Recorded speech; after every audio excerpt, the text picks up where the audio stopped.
This is Mr. Wesley, and today we are doing something different. Today we are not going to analyze what happened in your marriage from the inside. Today we are going to step outside it entirely and look at it from a vantage point that most men in your position have never been offered. The vantage point of a thought experiment that asks one simple question and then follows that question wherever it honestly leads. The question is this: what if you had done it first? What if you had been the one who withdrew emotionally from the marriage? What if you had been the one who stopped initiating connection, stopped bringing your interior life to the partnership, stopped reaching across the distance that had opened between you, and had instead turned quietly inward and begun building a separate life inside the structure of the shared one?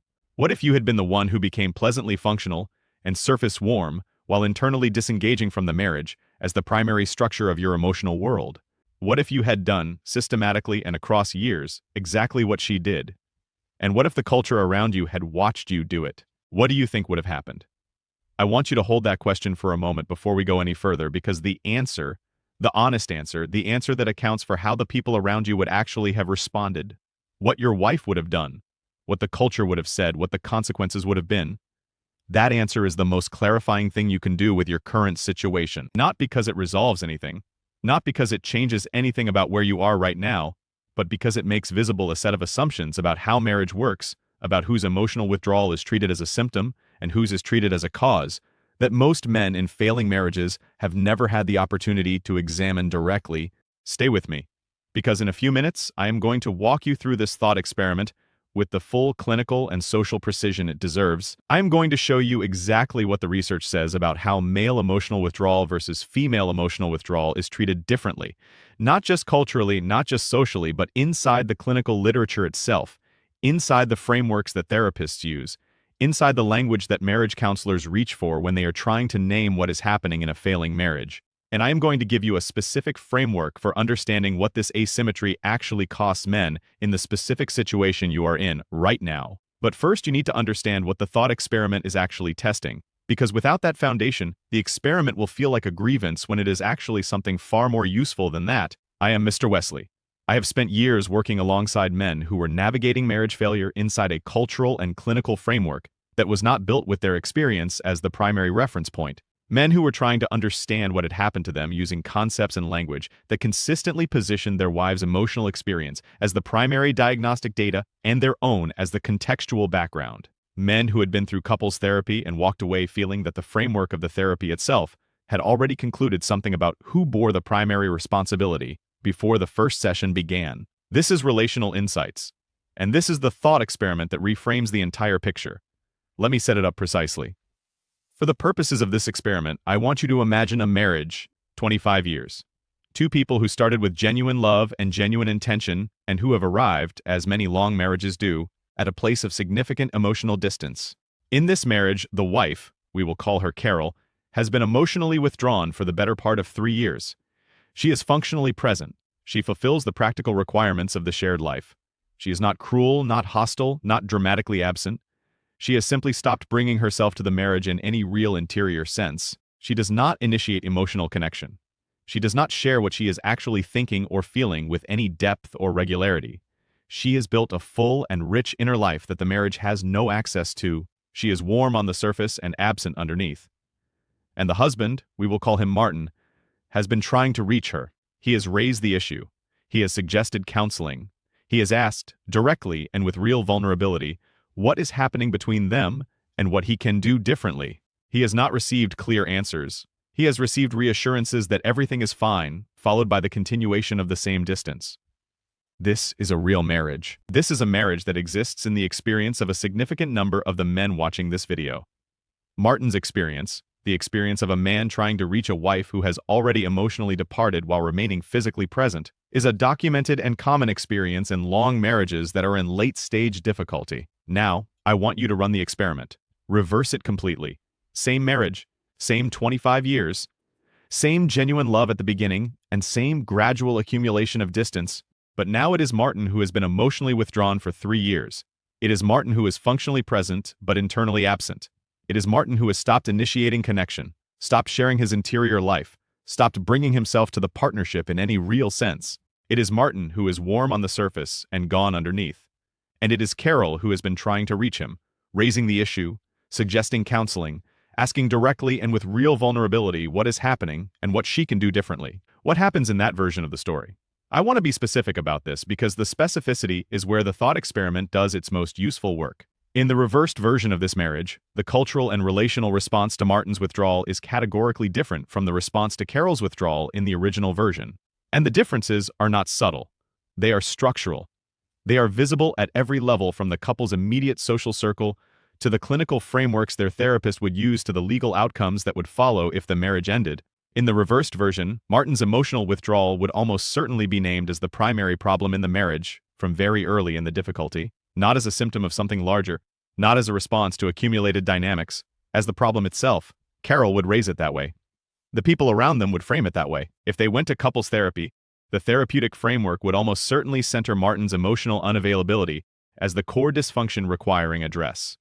There is a term in the clinical literature, stonewalling, that describes the behavioral pattern of emotional withdrawal and shutdown in a partner during conflict. The research on stonewalling, much of it produced by the same relationship scientists whose work on bid and response systems I have referenced in earlier videos, consistently finds that stonewalling is predominantly exhibited by male partners in heterosexual long-term relationships and is consistently treated in the clinical literature as a primary driver of marital dissolution. It is named, studied, and clinically addressed as a problem. There is no equivalent clinical term with equivalent clinical urgency for the female version of the same behavior: the quiet departure, the internal disengagement while external function continues, the construction of a separate emotional life within the structure of the shared one. These behaviors, when exhibited by women in long marriages, tend to be framed not as the problem, but as the response to the problem, not as stonewalling, but as self-protection, not as withdrawal, but as the understandable consequence of years of emotional needs going unmet. The clinical framing locates the cause of the female withdrawal in the male partner's behavior, his emotional unavailability, his failure to meet her bids, his stonewalling of her attempts to reach him, and treats the withdrawal itself as a downstream effect of those causes, rather than as an independent behavior with its own set of consequences. I am not telling you this to generate grievance. I am telling you this because the asymmetry in how these behaviors are framed and treated is directly relevant to your ability to understand what happened in your marriage with any precision. If you went to couples therapy during the difficult years of your marriage, or if you have talked about your marriage with friends or family, or any person whose framework for understanding marital failure came from the standard cultural and clinical sources, you have been working inside a framework that positioned your wife's emotional withdrawal as a response to something you were doing or failing to do, and positioned your attempts to understand or address the situation as the behavior requiring examination and change. You have been working with a map that was drawn with her experience as the primary reference point and yours as the contextual background. That map is not wrong about everything. The dynamics it identifies are real. The bid system is real. The emotional labor asymmetry is real.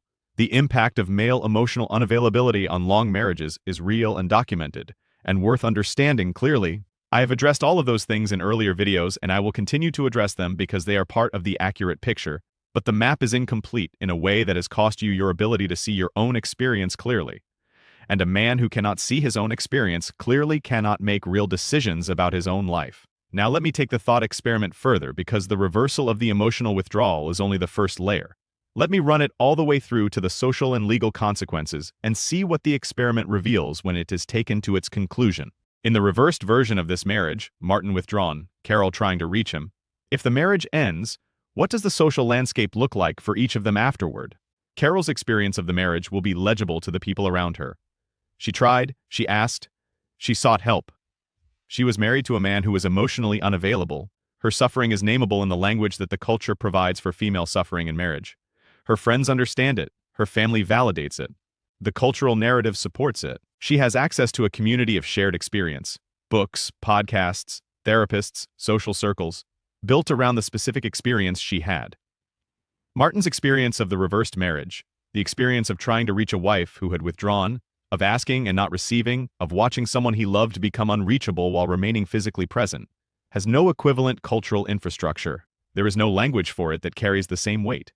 There is no clinical framework that treats his experience as the primary diagnostic data. There is no social community organized around his specific experience of watching his wife disengage, while the culture told him that the disengagement was probably his fault.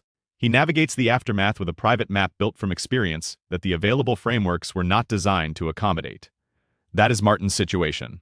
And Martin is you, not in every detail, not in every particular, but in the structural sense, in the sense of a man whose experience of his marriage has been processed primarily through frameworks that were not built with his experience as the reference. Martin is the representative figure of every man watching this video who has felt that the story being told about his marriage, by the culture, by the therapy, by the people around him, did not quite account for what he actually lived through. I want to stay here with you for a moment, because what I am about to say is the most important thing in this video, and I do not want to move past it too quickly. The thought experiment is not a tool for generating resentment toward your wife. It is not a tool for arguing that her experience of the marriage was invalid, or that her withdrawal was unjustified, or that the causes she would identify for her behavior are wrong. Many of those causes are real. The emotional labor deficit is real. The invisible accumulation I described in the previous video is real. The bid system failure is real. Your wife's experience of your marriage is a real experience that deserves to be taken seriously as such. The thought experiment is a tool for something different. It is a tool for making visible the framework through which your experience has been processed, and for creating enough distance from that framework that you can look at your own experience of your marriage with the same seriousness and the same clinical legitimacy that the standard framework automatically extends to hers. It is a tool for giving you permission to take your own experience seriously as data, not as a counter-argument, not as a defense, but as real information about what was actually happening in your marriage from your side of it. Information that belongs in the full picture even if the standard frameworks have consistently cropped it out. You experienced something in your marriage. Whatever the causes of that experience, whatever the dynamics that produced it, whatever your own contributions to the situation were, and they were real, and I am not asking you to minimize them, you experienced something. You tried in the ways you knew how to try. You reached in the ways you knew how to reach. You stayed when staying was hard, and you provided when providing cost you, and you showed up in the ways your model of marriage told you showing up looked like, and somewhere in the years of that marriage, something happened that left you where you are. And that experience, your experience, is part of the true story of your marriage. Not the only part, but a part that deserves to be held alongside the other parts with equal seriousness. The thought experiment gives you permission to do that, to hold your own experience with the same seriousness that the standard framework holds hers. Not more. The same. And in doing so to arrive at a picture of your marriage that is more complete than the one you have been working with. One that accounts for both experiences rather than privileging one as the primary data and treating the other as the contextual background. That more complete picture is the only foundation from which real understanding is possible. And real understanding is the only foundation from which real decisions about what comes next can be made with a kind of clarity that produces outcomes you can live with. Let me give you the 3 specific things the thought experiment reveals when it is taken seriously and followed wherever it honestly leads. The first thing it reveals is the asymmetry in whose withdrawal is treated as a cause and whose is treated as an effect. I have addressed this directly above, but I want to name it clearly as a revelation because naming it changes something.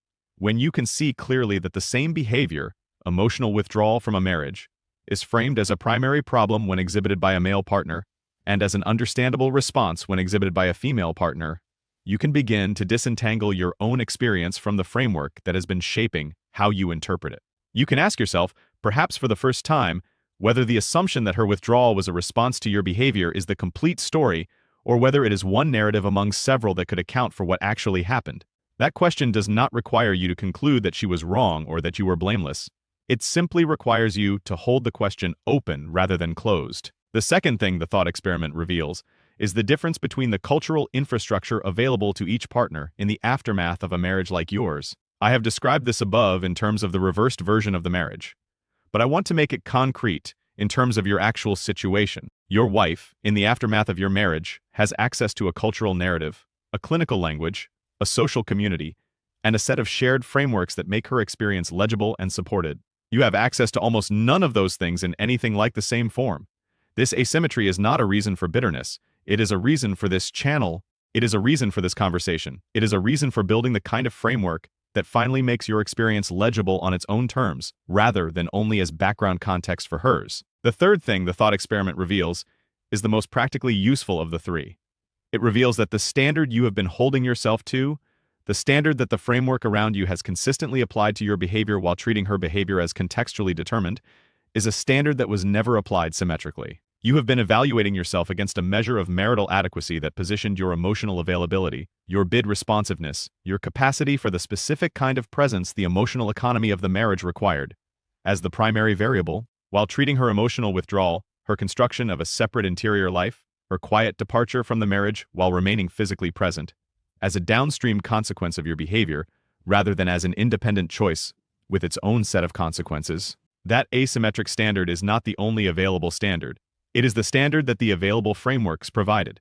And now that you can see it as a standard rather than as reality itself, you have the option of evaluating your marriage against a more complete and more honest accounting, one that holds both partners' behavior in the same frame. One that treats both partners' emotional experience as primary data rather than one as primary, and one as contextual. One that gives you the same permission to understand your own experience that the standard framework automatically extends to hers. That permission is what this thought experiment was designed to give you. Use it not to generate grievance, but to generate clarity. Clarity about what actually happened in your marriage. Clarity about what you actually experienced and what it actually meant. Clarity about what you want the next chapter of your life to be built on. And clarity, more than anything else, about the kind of man you want to become in whatever relationship comes next. Not because the standard framework requires it of you, but because you have chosen it with full information about what you are choosing and why. A marriage is a contract between two people, but it has always been enforced asymmetrically. The thought experiment does not change that, but it makes it visible, and visible things can finally be navigated. Drop a comment.